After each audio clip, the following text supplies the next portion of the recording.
Hello guys, in this video we will learn how forward propagation works in RNN. So this is basically the second step towards learning the recurrent neural networks. Okay, so let's start. In my first video I just introduced you to a simple RNN and its structure, right? So this is how it looks like, right? So this is our hidden layer, and whatever the neurons you see inside, these are all the neurons present within that hidden layer. Okay, so these are all the neurons, and you can, per se, for understanding purpose, let's say we have 100 neurons in this case. Let's not worry about the number of neurons in hidden layer. Let's forget about that. Okay, and this is our predicted value at the time step t. This is our input at the time step t, and this is our activation at the time step t.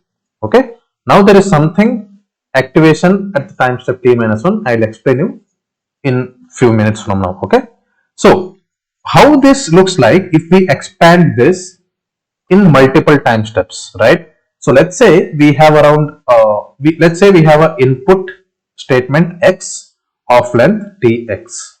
So what is this? X is our input sequence, okay, and tx is the length of the input sequence. So basically what I am saying here, this is the number of words in input x. Okay, so that is represented as t of x. So for our understanding, let us consider we are only dealing with one training example as of now. Okay, so we have only one sentence and we have tx number of tokens in it. So in total we will have tx time steps to deal with. Okay, so that's what I have done here. I have expanded this RNN block into multiple blocks just to explain how forward propagation works. Okay, so let us see. So first time step, I will have one input. I will feed that to hidden layer. I will compute the activation, and using that activation, I will also get the output. Similarly, in my second time step, what I will do, I will feed the activation from my previous time step. Okay, and I will combine it with the second time step input token. Then I will compute A2 activation at second time step, and also I will also predict the token at the second time step. So this continues till we reach the last time step in our input sequence. Okay, so hope this is clear. Now we will understand some more notations before we actually proceed with the forward propagation equations. Okay, so let's see. So x, as we know, it's our input sequence. X of I, this is ith input sequence. You can say ith input sentence. Okay, ith input sentence. Small x of t is token at time step t. So if I say x of I in angled brackets t, this represents token at time step t for ith example. Okay, so this is what the notation xit represents. So similarly, y hat of t represents the predicted token at time step t. Y of t represents the actual token at time step t. Capital T of x represents the length of input sequence, or in other words, the number of words in the input sequence x. T of y, it will be the length of the output sequence. How many in how many time steps we are predicting the output y hat. Okay, so those many number of words will be predicting. So that's what ty represents. Then we will have the weights associated with computing a1. We will have the weights associated with computing y hat 1, and similarly we will have the weights associated. We will also have the biases associated while computing a1, and also the bias associated with respect to y hat. Okay, so that's what I have represented here. So wx will be the weights governing transition from input x to activation a. Wa will be the weights governing transition from at-1 to a1. So if you just check here, this a1 or at in general will get two inputs, that is xt and at-1. So in order to govern the transition from both the inputs, we will have two weights. One is wx, one is wa. So similarly, to compute y hat, we will have the weights called as wy, which will govern the transition from at to y hat t. Okay, so these are all the notations. And coming to bias, BA will be the bias used while calculating AT, and by will be the bias used while calculating y hat. So these are all important so that it will be easy for you to understand the equations present in back propagation. Okay. So as usual, n will represent the number of training examples or the number of input sequences we have with us. And as I already explained, this represents teeth token or teeth token at the teeth time step for ith training example. Okay. So these are some of the notations which we have to understand before we go to the equations associated with forward propagation. So here what I did, I just copied this here to this place and I have written the associated weights and biases so that it will be easy for you to understand the equations that I am going to write here. Okay. So let's start. So let's say I want to compute this A1. So what will be the equations? So right now I am talking about the equations with respect to forward propagation. Okay. So just remember that in mind. So first we will calculate A1. So what are the inputs to calculate this A1? We have x1, right? x1, and also we have the input A0. Okay.